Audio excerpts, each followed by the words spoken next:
La reine Elisabeth II est décédée jeudi dans son château écossais de Balmoral après ce qui apparaît comme une dégradation de son état de santé, si rapide que 2 de ses fils et son petit-fils William n'ont vraisemblablement pas pu arriver à temps à son chevet.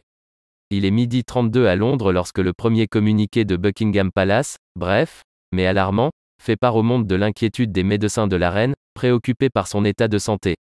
En privé toutefois, les plus proches de la reine s'attendent au pire depuis déjà plusieurs heures, rapporte vendredi la presse britannique. La souveraine avait dû annuler une réunion en visioconférence la veille au soir et, dès 9h, les médecins savaient qu'elle n'avait plus que quelques heures à vivre, assure le Sun, quand le Daily Mail évoque un tournant vers le pire tôt jeudi matin. Ses plus proches s'organisent en urgence pour se rendre dans les hautes terres écossaises. En premier lieu, l'héritier Charles et son épouse Camilla qui, selon la presse, quittent en fin de matinée Dumfries House, dans le sud de l'Écosse, à bord de l'hélicoptère royal. À Balmoral, ils retrouvent la sœur de Charles, Anne. On ignore l'heure précise du décès de la reine, survenu dans l'après-midi, selon Buckingham.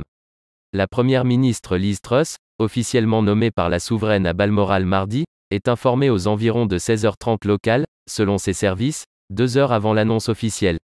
Déant les coulisses. S'il est donc probable que Charles et Anne aient pu assister aux derniers instants de la souveraine, ce n'est vraisemblablement pas le cas de ses 2 autres fils, Andrew et Edward, et du prince William. Arrivés en Écosse dans un jet de la Royal Air Force, ceux-ci ne passent les grilles du château, visage fermé, qu'après 17h. Le prince Harry, en froid avec la famille royale, arrive plus tard encore, seul, alors que la nouvelle a déjà fait le tour du monde.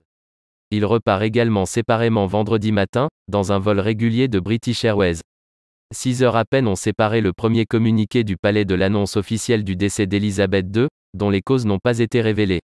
L'état de santé de la souveraine de 96 ans déclinait à vue d'œil depuis des mois, en particulier depuis le décès de son époux Philippe en avril 2021.